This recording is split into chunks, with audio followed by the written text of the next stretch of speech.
Morning Kinders. It's Mrs. Huaco, and it's Wednesday, April 8th, and I'm here today reading, I think you guys will remember, Mrs. McNosh, but this is a different book. It's Mrs. McNosh and the Great Big Squash by Sarah Weeks, and pictures again by Nadine Bernard Westcott. So, it's another rhyming book, and it's pretty short, but I just thought it was kind of cute. And it's uh, um, springtime for Mrs. McNosh, and it's springtime for us. So here we go. Mrs. McNosh and the Great Big Squash. Wonder what that's all about, huh? Okay, let's find out what the Great Big Squash is about.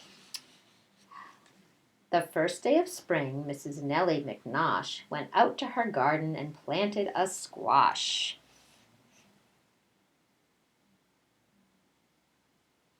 Yeah. Have any of you started planting seeds? I did that. I think one of our first days when we were kind of doing this long distance schooling thing, I planted some seeds. And my squash, one sprouted. It's taken a while. Didn't happen this quick. She pushed the seed in with the tip of her toe, and the minute she did it, it started to grow. Let's see.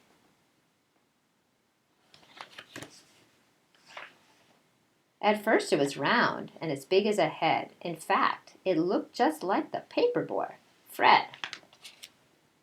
What do you think? Oops, there's the squash. I guess this is Fred over here. Then it turned yellow and bumpy and fat. It rolled from the garden and flattened the cap.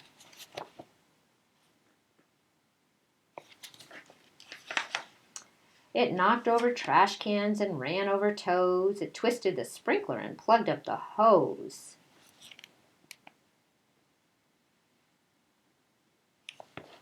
It crashed through the clothesline and smashed through the fence, scaring the pants off two elderly gents.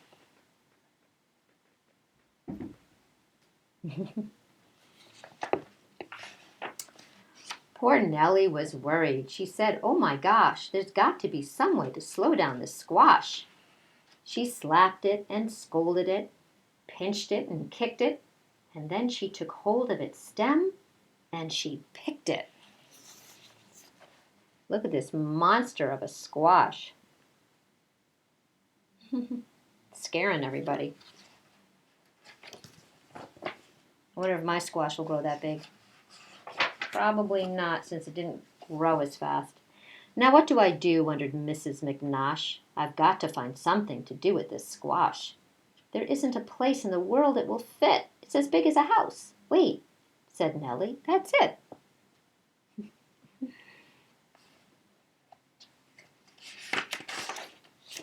And so, by the light of a big yellow moon, she scooped and she scraped with a long-handled spoon. And then when the sun rose, where was Mrs. McNosh? That's her digging into the squash. Where was Mrs. McNosh? Curled up, sound asleep, in her big yellow squash. You see that? The end. Isn't that funny? So she had this giant squash that was doing these horrible things, and she turned it into her house. Yeah, I think that's kind of funny. She's sitting up there with her dog. Her dog's pretty happy. Hey, Lou. Let me see if I can get my dog real quick. Come here, Lou. Don't run away. Oops. Oh. Whoa, here's Lou. The reason why I'm a little bit late today is he had to have some stitches taken out. So I just got home a little while ago. Yeah. Okay, Lou, go sit down. Anyways, so for Mrs. McNosh and the Great Big Squash, tell me what did that squash do? And what did it become? Okay, so just tell me about the squash. You can start the sentence off with, Mrs. McNosh's squash, and then you could tell me, what was the squash like? What did it do? What did it become? All right, and then draw a picture of it. Have some fun with it, okay?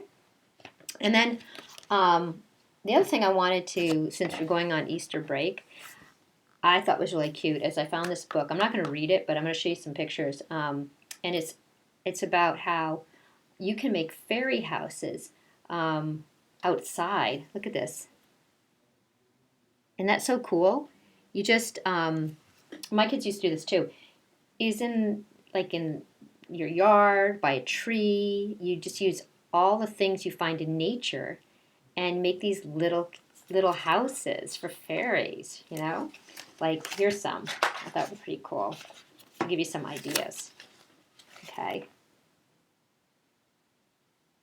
You know, you just use rocks and pieces of bark and flowers and make little houses with them. Look at this one was near water. They made like little boats and stuff.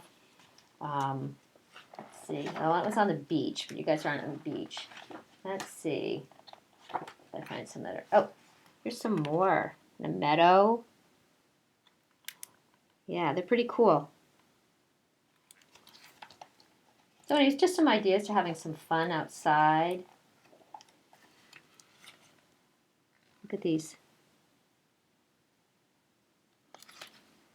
Anyways, I thought you might get a kick out of that. All right. Have a nice Easter break, and I'll see you after that. And yeah, have fun with the journal and keep those pictures and drawings coming, all right? Take care. Happy Easter.